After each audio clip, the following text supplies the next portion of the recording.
All right, how's it going, everybody? This is Dr. Jeff. I just flew in from LA. I'm here at Rythmia. Just got in like a half an hour ago, so I love coming back here. It's awesome. We're sold out this week. Great week. Today I'm going to talk about the psychology of shamanism. So, what we're doing at Rythmia is we're blending ancient indigenous treatments with the Western medical model in a way that's appropriate, and not the Western medical model that keeps people sick, but the Western model that helps people. Because we know that in the West, there's a lot of really skilled people who have the best intentions, and they're just in a system that's a little rough. So I want to talk about a little bit about, what we do here at Rythmia with the shaman sort of vibe and what that means psychologically.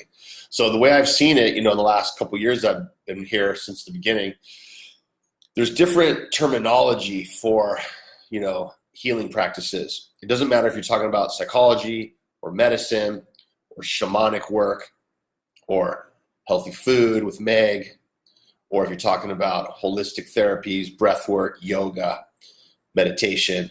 All these different modalities, they all have amazing benefits to them. Personally, I like the food part. I like to eat, and I like to eat healthy, and Meg make sure that happens. Right, Meg? I see you there. So with shamanic work and the relevance that it is for you guys that come here to Rythmia, it's often just different terminology. When you heal your inner self, we're often looking at a time frame when you were hurt in your past, and there's often a disconnect that occurs in your life. Some of us, it was when we were little kids. For me, I was about age 5 or 4. For Jerry, it was age 5. For other people, it's a little older. And psychology addresses this by doing what's called inner child work. And the shamanic world addresses this by healing, your inner self. And the methods are a little different. Shamanic healing that we do here at Rythmia uses plant medicine as a tool. And the West, in psychology, we use therapy and, if needed, medication. We know that medication, as you guys have known from my Facebook Lives before, you guys all know that meds are often overprescribed, but some people really need them. And so all these modalities that bring healing have a lot in common. And what I've seen, it's just different terminology. With addiction, for example, last week I talked about addiction, or 2 weeks ago I did. The shamanic path for addiction healing is to reunite your soul with your physical body. And when you do that, then you have clarity, you have healing.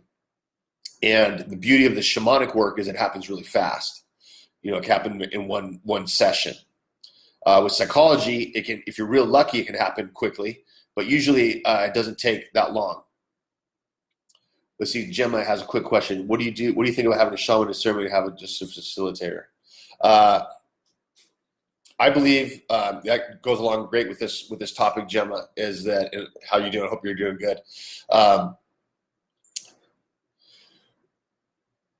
A shaman is a really unique individual. Like, I've only met a couple shaman in my lifetime, like actually just 2. Most of the people that provide plant medicine are just what we call providers, and they're training under shaman, and they're highly skilled, they're qualified. Shaman, on the other hand, are often from a bloodline and a lineage that is ancestral.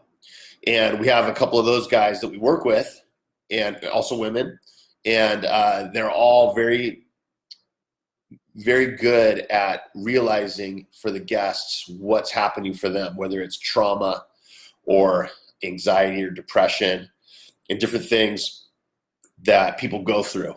So the psychology model is, if you come in for a primary first session, it's usually a longer session your first time with a psychologist. You're going to go over a lot of issues and talk about your past and see what you're dealing with right now and what's your current, sort of triggered issues or things that are problematic for you. You're going to come up with a treatment plan with your therapist, try to work on those things. With a shaman, it's also what's happening in the ceremony. With the plant medicine, there's also like a treatment plan that gets kind of laid out for you, but it's much more personal in a shamanic vibe because you don't really get to see that shaman or that plant medicine provider multiple times. So you get a lot of clarity, you get a lot of insight from a ceremony, but then it's up to you to kind of like follow up with that and stay plugged into that. And that's where I really like the psychology vibe combined with shaman work, because the psychologists are available, more frequently, and the holistic healers are available much more frequently to kind of like support what you realize during a plant medicine experience. And it's really important that you work with people that are skilled, have training, have your best interests at heart, are not in it for the wrong reasons. And I'm talking about just across the board, whether that's, medicine or psychology or shaman work or whatever you're talking about. So here at Rythmia, we have a really good screening process, and we've worked through a lot of different stuff over the years where we have these really awesome people who work here who are really concerned about your best interests. So I think it's important to have the combination of the two. I hear a lot of people that go off to Peru and different jungle environments, and I think that's really exciting and fun and super interesting and can be very profound and really cool. But a common thing I hear is there's not a lot of integration. They kind of have their ceremony, and then that's it, and they go home, and they're left with a lot of questions. In the West, we have a lot of questions about what we just experienced in the jungle. Oftentimes, people from the jungle, they're cool because that's their environment, that's what they're used to, and they have the integration with their community there. But for those of us who live in New York, who come down and go to Brazil, go up the Amazon River and do a ceremony, sometimes it's a little sketchy because you don't have like the awareness about what's going on for when you get back home to try to transition in. So what I love about Rythmia is we have that shamanic vibe, that shamanic healing, combined with a Western follow-up and an aftercare program and a plan for you to stay focused on what you're doing. So some of you guys have noticed that I'm available to you, and if you have questions, you can always give our office a call up here at this number here, and I'll give you guys a buzz and see what you're doing and see how you're feeling. So that part's really key. Now, about working with people that are trained and skilled and appropriate to do this kind of work. A good friend of mine, his dad is the #1 ear, nose, and throat surgeon in the world, and he's there in LA. And I used to go when I was thinking about going to medical school. I would go and sit in on these surgeries, these inner ear surgeries, and these mastoidectomies and eardrum replacements, and all these different really involved, basically brain surgery. I was right there watching it, and checking it out, and just fascinated by what's going on. And he was super calm, and I go, dude, you're like right at the person's brain and their facial nerve. There's all this really detailed, intricate stuff going on. Like, aren't you nervous? And he says, well, the only difference between what I'm doing and what the next guy's doing is that I've done more of these. I've actually been through thousands of these procedures. So I can recognize problems. I can see things that are happening that are problematic before maybe the next guy that doesn't have as many under their belt. So I think that was a really good life lesson for me. It's like working in the field of psychology, working with so many addicts that I have and so many people with trauma. I've started to see certain things that can be helpful to get that person to be grounded back to being stable and kind of making better choices for themselves and for their life, right? To be happy and successful. So it's what we have going on at Rythmia is a lot of really skilled staff who have a lot of experience, some more than others. We're also a training facility. We got interns and volunteers here too, but we have like this program where everybody who's here is either very skilled or is learning under like a tutelage of a shaman or a health practitioner or me, or anybody that like Christian who does the breath work. They're working with these guys to become more skilled and more aware of what's happening. So the psychology of shamanism isn't really any different, in my opinion, than psychology in general, other than the fast nature of it and some of the different terminology. Taito Juanito, who was here a couple weeks ago, he says that all illness and disorder is a result of the soul being separated from the body. And in psychology, I like to say that all emotional and mental health issues are a result of a dissociative process. So a dissociation is when you're unplugged from yourself and you're not connected to who you are as a person, and you're surviving. You're in this trauma sort of state. So what happens in shamanic work and also in psychology work is you try to get the person to come back and plug back into who they are and be connected. Because then when they're connected, they can make clear decisions. They can feel really how they feel. Now, that work is rough for some people. And some of you guys know who I'm talking about. If you're watching this and you had a rough time, or you have in the past, your psychology work, it's not easy to do that because there's a lot of fear there. If you've gotten used to being unplugged from yourself and you've been able to survive that way, you've gotten used to it over the years. So what happens is, as you come back together to plug in, a fear reaction comes up. You're nervous about this because what does it mean to be plugged into you and be connected, right? Because that meant in the past that you were scared and you were probably going to be vulnerable and be victimized. So the key to doing this sort of shamanic psychological work is to do it in a safe way, do it with the support that we have at Rythmia, and do it in a way that is effective and it's client-centered and focused on you. So all the staff we have at Rythmia are focused on doing that, And Taita, when he was here, it's so interesting because, his vibe as a practitioner is very strong. It's like if you were to go meet with like Gabor Mate, for example, who's an amazing psychiatrist. He's an expert. He's a leader in the field. If you had a session with him, it would be profound. It would be very deep. It would be very effective.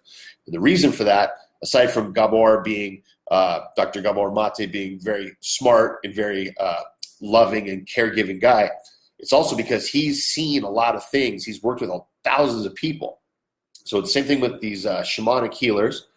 The ones that are really good have worked with thousands of people, and they've worked in a lot of different situations. And they know how to help you bust through, the walls or the fear sort of things that are holding you back. So the shamanic part, that's involved with psychology, I think they go hand in hand. And one without the other is a little rough, and especially most of our guests are coming from, all parts of the world, not necessarily the jungle. So even though I'd love to live in the jungle, I think it'd be cool, but I don't, I just don't. I grew up in LA, I don't live in the jungle. So I need to have some terminology and some sort of things, resources I can use that help me stay focused on my healing and on my awareness and my clarity. And that's where the shamanic work helps break through that quickly. And then the psychological world helps me stay focused and continue to do that work later, right, for myself when I get home. So those are all the kind of things that, with all these guests that come, everybody is so unique, everybody is so unique. They have such a different set of circumstances. But what happens is when they go through their healing, there's certain categories that they fall into. It's often there's a lot of fear. There's often a lot of anger. There can be resentment. There can be guilt and shame. There can be all kinds of things that come up for people. And those are the things that the clinicians, including myself, know how to handle and know how to deal with in those moments, right? So that's something that we're really excited to present to the world here at Rythmia. There's a lot of these. It's crazy because we all know that most people these days are getting sick of the kind of like same old way to work on anxiety, work on depression, and work on addiction, and work on trauma, and work, PTSD with the vets and other people that have PTSD, not just vets. And it's not really as successful as it could be. Some people find great success in that, but it's usually the minority of people. So what I love about what we're doing is we're breaking through stuff quick.